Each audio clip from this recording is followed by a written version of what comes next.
Hello दोस्तों, स्वागत है आप सभी का YouTube channel the DM exam point पर। दोस्तों, आज की क्लास में हम बात करने वाले हैं समांतर श्रेणी में n पदों का योगफल सूत्र जो होता है वो सूत्र लगाते कैसे हैं क्वेश्चन पर। हमने पिछली वीडियो में डिस्कस किया कि समांतर श्रेणी में n पदों का योगफल सूत्र क्या होता है, इसको हमने सिद्ध किया और वहाँ हमने देखा n पदों का योगफल का दो सूत्र आया। वह कौन कौन सा सूत्र था देखिए, एस एन बराबर n by 2 a plus L. एक तो ये फार्मूला था और दूसरा जब हम l का मान रख देते हैं यानी l बराबर a plus N minus one into D, तो एक नया फार्मूला आ गया था n by 2 a plus N minus one into D. तो ये दूसरा फार्मूला था। तो इस फार्मूले की सहायता से ये वाला आया। अब यहाँ पर SN क्या होता था? n पदों का योगफल। S का मतलब होता है सम यानी जोड़ या योग। तो SN का मतलब n पदों का योगफल है। ये SN क्या है? n पदों का योगफल।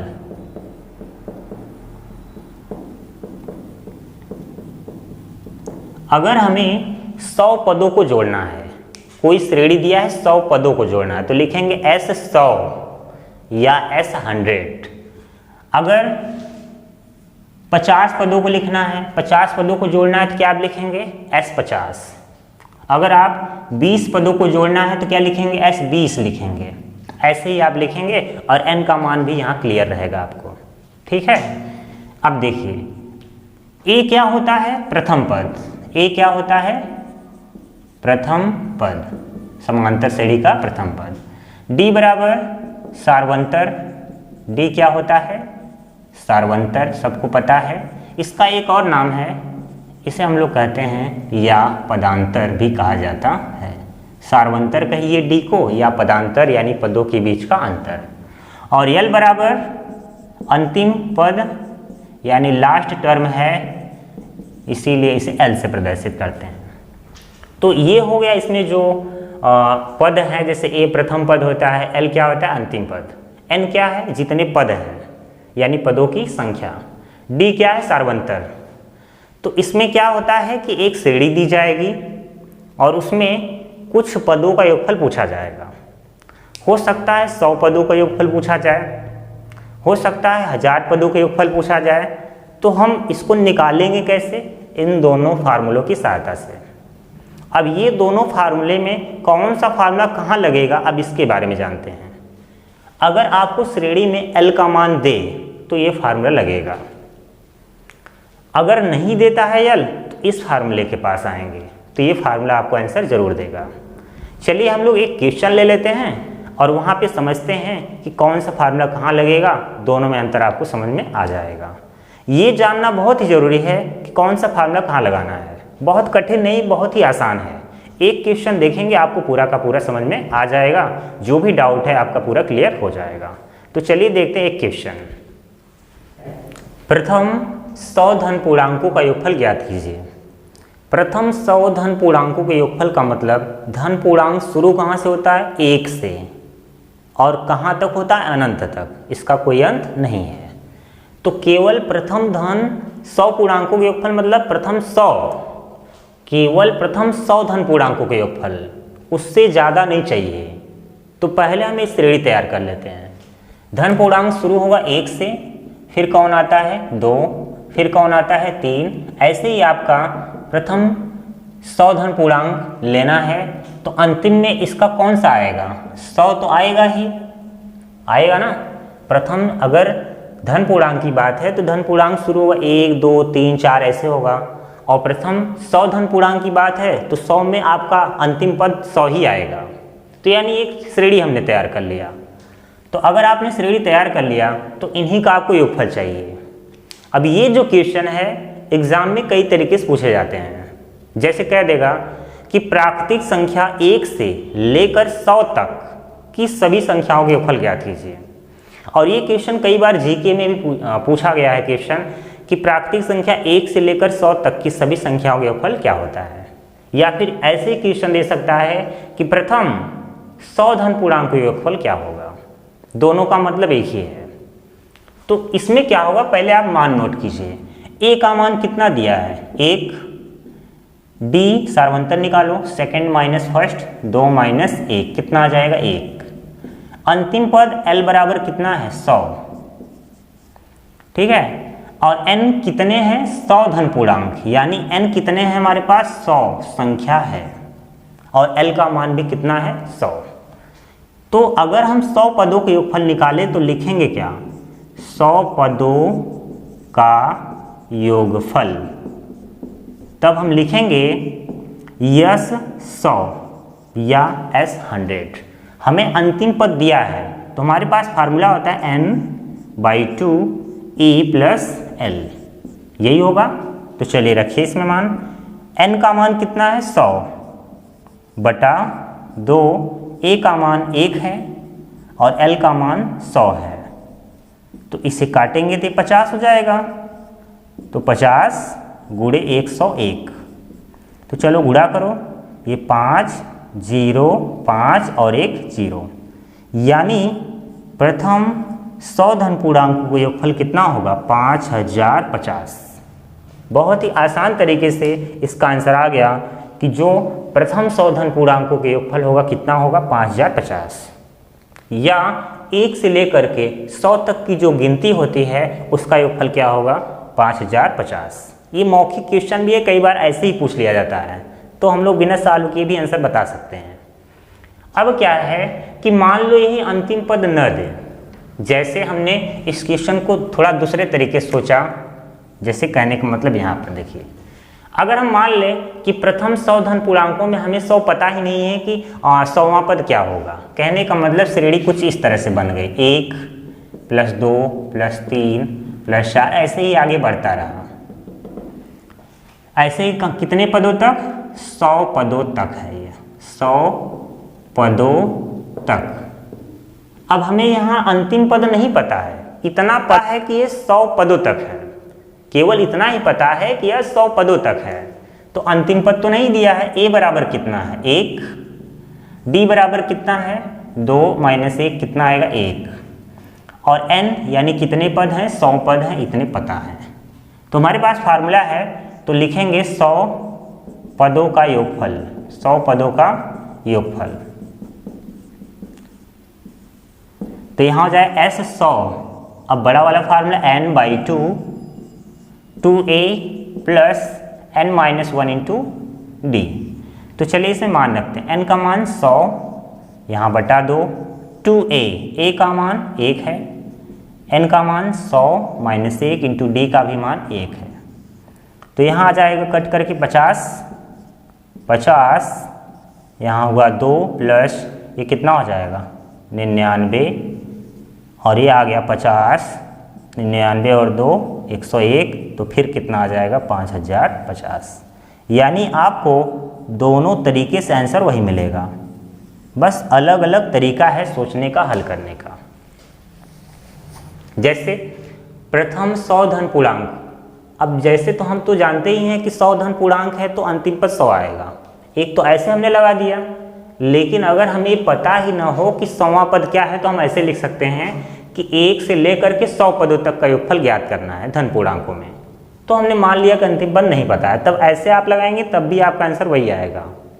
तो ये था एक क्वेश्चन, इससे आपको कुछ समझ में आ गया होगा। अभी और क्वेश्चन है, उसको हम लोग देखते हैं जिससे आपका डाउट पूरा क्लियर हो जाए। तो चलिए देखते हैं नेक्स्ट क्वेश्चन। समांतर श्रेणी 8 3 - 2 के प्रथम 22 पदों का योगफल ज्ञात कीजिए। अब यहाँ पर अंतिम पद नहीं दिया है, यानी बड़ा वाला फार्मूला, क्योंकि L तो दिया नहीं है तो छोटा वाला फार्मूला लग ही नहीं सकता। Sn = n/2 a + l, इसको लगा ही नहीं सकते आप। अगर कह रहा है कि प्रथम 22 पदों का, n का मान क्लियर है कि 22 पदों तक हमें जोड़ना है, ऐसे ही श्रेणी आगे बढ़ती रहे तो हमें 22 तक का योगफल चाहिए, 22 पदों तक का योगफल चाहिए। तो चलिए पहले मान नोट कर लेते हैं। a बराबर कितना है, 8, d बराबर 3 - 8 कितना आ जाएगा, -5। अब n का मान कितना है, 22, तो हमें 22 पदों के योगफल चाहिए, तो यहाँ लिख लो 22 पदों का योगफल। तो 22 पदों का योगफल अगर है तो हम लोग लिखेंगे क्या Sn की जगह S22, S22 यही लिखोगे ना। तो चलो पहले एक बार हम लोग फार्मूला ही लिख देते हैं। Sn बराबर n/2 2a plus n-1 into D. तो Sn, n का मान 22 है तो S 22 हो जाएगा।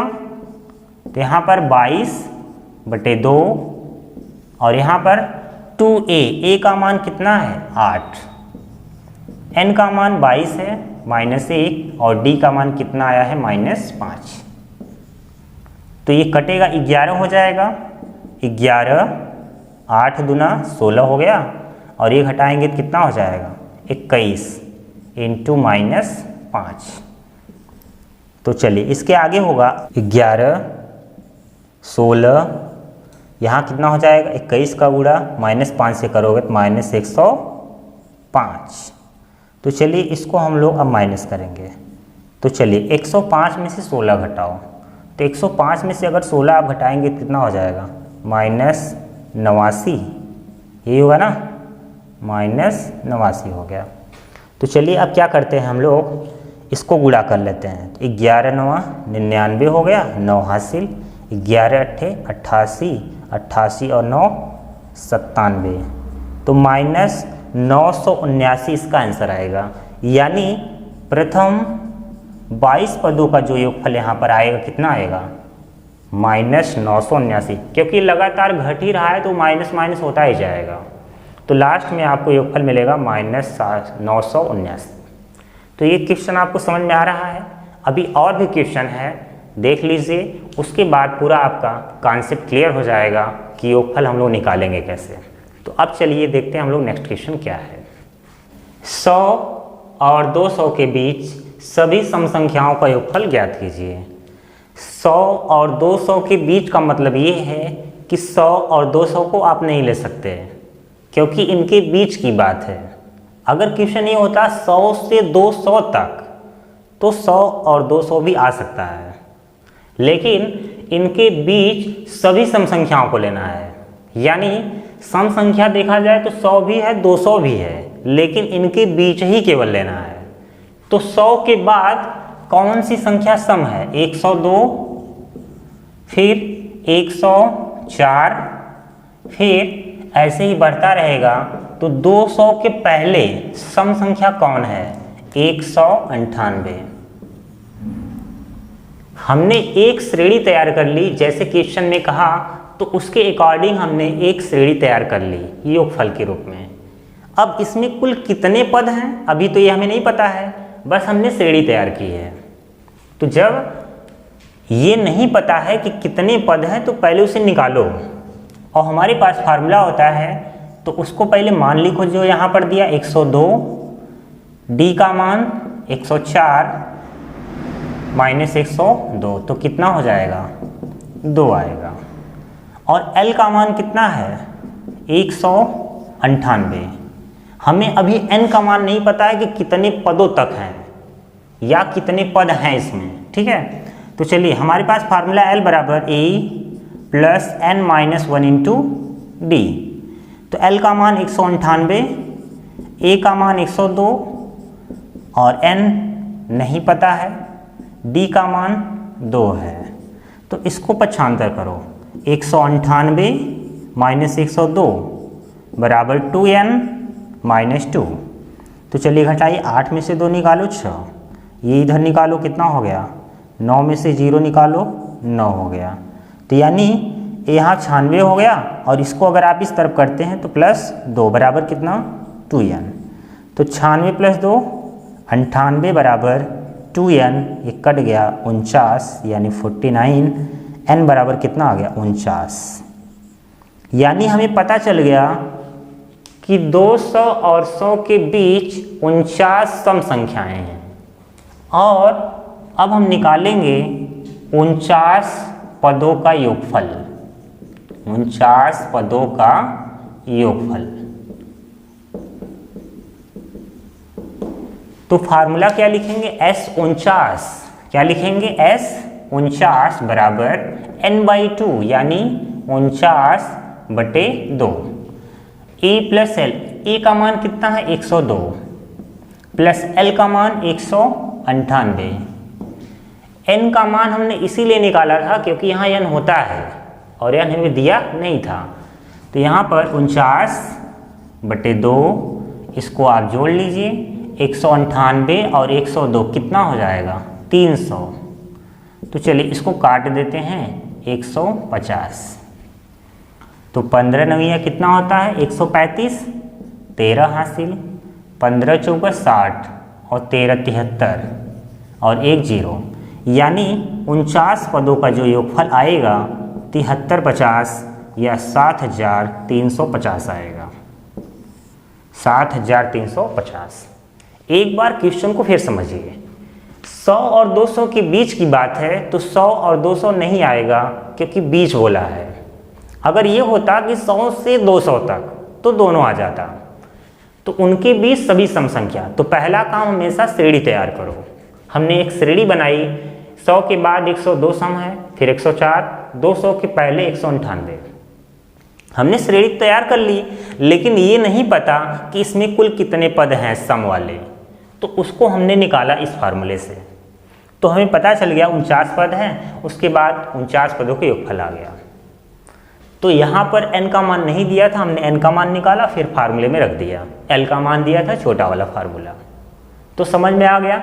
ऐसे ही क्वेश्चन बहुत से टाइप के बन सकते हैं। जैसे आ गया 100 और 200 के बीच सभी विषम संख्याओं के योगफल क्या होगा, तब श्रेणी क्या होगा 101, 103, 105, 199।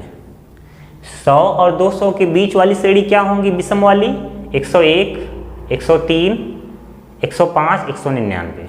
तो फिर वहाँ n का मान क्लियर करेंगे, फिर इस फार्मूले से हम 100 और 200 के बीच सभी संख्याओं के योगफल निकाल लेंगे।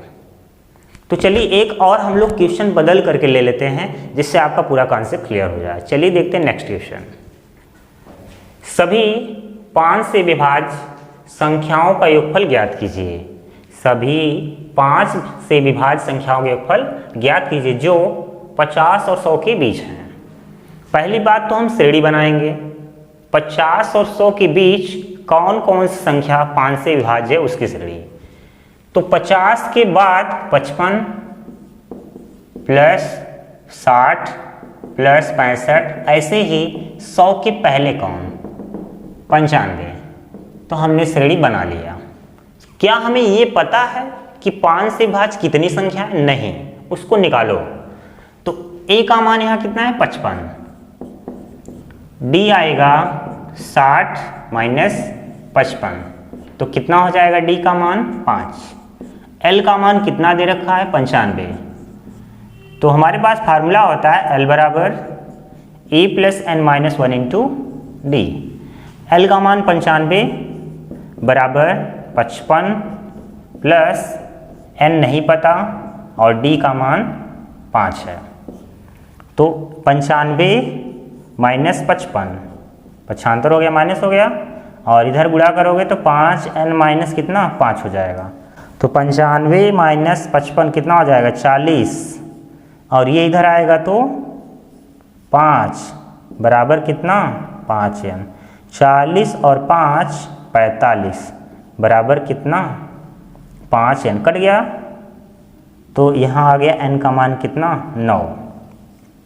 तो n का मान 9 आ गया, यानी 50 और 100 के बीच 9 संख्या ऐसी है जो 5 से विभाज्य होगी। तो हम लोग यहाँ लिखेंगे क्या, ये लिखेंगे कि 9 पदों का योगफल, 9 पदों का योगफल। तो अगर SN होता है तो n पदों का योगफल, 9 पदों का योगफल है तो क्या लिखोगे S9। तो 9/2 a प्लस l, a का मान कितना है 55 प्लस l का मान कितना है 95।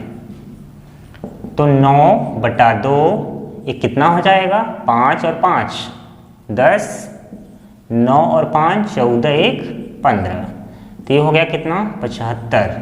गुणा कर दो, 9 पचे 45, 4 हासिल, 9 सत्ते 63 और 4 67, यानी 9 पदों का जो योगफल आएगा कितना आएगा 675। ये आपका क्वेश्चन सॉल्व हो गया। तो क्वेश्चन समझ में आ रहा है, बहुत ही आसान कॉन्सेप्ट है और इसका तरीका आप तैयार कर लीजिए कि जब बीच वाला प्रश्न आता है श्रेणी तैयार करो, अगर n का मान दिया है तब तो ठीक है, नहीं तो पहले n का ही मान निकालो, क्योंकि फार्मूले में n होता है तो n देना चाहिए कि कितने पदों तक का निकालना है। नहीं पता है तो उसको निकालो। उसके बाद अगर अंतिम पद दिया है तो Sn बराबर n/2 a प्लस l वाला फार्मूला, अगर l नहीं दिया है तो दूसरा फार्मूला Sn बराबर n/2 2a plus n-1 into d। तो अब हम लोग देखते हैं अगला क्वेश्चन क्या है जो इससे थोड़ा चेंज है आपका। समांतर श्रेणी 9, 15, 21 में 50 पदों का योगफल ज्ञात कीजिए। यहाँ पर n का मान क्लियर है, कितने पद का योगफल निकालना है 50 पद तक, यानी n बराबर 50। अब यहाँ अंतिम पद तो दिया नहीं है, यानी जो बड़ा वाला फार्मूला है Sn बराबर n/2 2a plus n-1 into d का प्रयोग कर लो। तो जब n का मान क्लियर है तो यहाँ a का मान 9 दिख रहा है और d का मान आएगा 15 माइनस 9, तो निकालोगे 15 में से 9 तो आएगा 6। तो n बराबर कितना है 50, तो हम लिखेंगे 50 पदों का योगफल, 50 पदों का योगफल। तो फार्मूला हो जाएगा S50 बराबर n/2 यानी 50/2, 2a यानी a का मान कितना है 9, plus n-1 50 minus 1 into d का मान कितना है 6। तो ये कटेगा तो कितना होगा 25, 25 9 दूना 18, ये घटाओगे तो 49 गुणे 6, तो 25 18 प्लस इसका गुणा करो 294, तो 49 का गुणा 6 में करोगे कितना आ जाएगा 294। तो चलिए इसको हम लोग जोड़ लेते हैं, 25 गुणे तो 18 और 294, 8 और 4 12, 9 और 1 10, 1 11 और ये 312 आ गया। तो चलिए गुणा कर देते हैं, 25 दूना 50, 5 हासिल, 25 से कम 25 और 5 30, 3 हासिल, 25 या 75 और 3 78, यानी 50 पदों का जो योगफल आएगा कितना आएगा 7800, यानी 7800। अब इस क्वेश्चन में n का मान क्लियर कर दिया था और इसके पहले वाले टाइप में n का मान नहीं देता था तो हम n निकालते थे पहले, तो वहाँ l देता था तो n/2 a प्लस l हो जाता था। यहाँ l तो दिया नहीं है इसलिए ये फार्मूला, दोनों फार्मूला बहुत बड़ा फार्मूला नहीं, बहुत ही सिंपल फार्मूला है। तो ये क्वेश्चन आपका समझ में आ गया। अब इसी के जैसा एक क्वेश्चन और देखते हैं हम लोग। समांतर श्रेणी 8, 12, 16 में 100 पदों का योगफल ज्ञात कीजिए। यह एक समांतर श्रेणी है, दिया हुआ है और 100 पदों तक का योगफल चाहिए हमें। तो n का मान यहाँ क्लियर है, यहाँ अंतिम पद नहीं दिया है, तो हमें कितने पद हैं इतना पता चल चुका है। तो चलिए मान लिखते हैं a का मान कितना है 8 और d का मान कितना आएगा 12 माइनस 8 कितना हो जाएगा 4। अब n का मान कितना है क्लियर है पहले से ही, n कितना है 100, तो फार्मूला लिखेंगे हम लोग 100 पदों का योगफल, 100 पदों का योगफल। तो हो जाएगा S100 बराबर 100/2 2a, a का मान कितना है 8 प्लस n-1 यानी 100 माइनस 1 इंटू d का मान कितना है 4। अब इसको हल करते हैं, एक कट गया 50, तो 50 8 दूना 16 और इसको माइनस करेंगे 99 होगा इंटू 4 हो गया। तो 50, 16, इसका गुणा करो 4 9 36 हो गया, 3 हासिल, 4 9 36 और 3 39। तो 50 गुणे 396 और 16 जोड़ो, 6 और 6 12 हो गया, 1 हासिल, 9 और 1 10, 1 11, 1 हासिल, 3 और 1 4, 400 कितना आ गया 12। तो गुणा करो 5 दूनी 10, 1 हासिल, 5 1 कम 5 1 6 और 5 चौका 20 और 1 0 बढ़ा दो, यानी 100 पदों का योगफल कितना आएगा 20,600। कितना आएगा 20,600। बहुत ही आसान प्रश्न था। जब n का मान क्लियर कर देता है तो हमें n का मान निकालने की आवश्यकता नहीं होती, और जब n का मान दे देता है तो उसमें शर्त ये रहता है l दिया है या नहीं। अगर l दिया है तब तो ठीक है, Sn बराबर n/2 a प्लस l से काम चला लोगे। अगर l नहीं दिया है तो इस फार्मूले के पास आओगे, तब फिर आपको आंसर मिलेगा। तो उम्मीद है कि इस फार्मूले को कब कहाँ यूज करना ये आप समझ चुके हैं। अब हम लोग अगली वीडियो में पूरा NCERT का जो एग्जाम्पल दिया है उसको सॉल्व करेंगे। क्वेश्चन सॉल्व करने के बाद हम लोग एक्सरसाइज पर पहुँचेंगे 5 का C। तो आज के लिए इतना काफ़ी है। अगर आपको वीडियो पसंद आया तो वीडियो को लाइक ज़रूर कीजिएगा। मिलते हैं अगली वीडियो में। आज का वीडियो देखने के लिए धन्यवाद।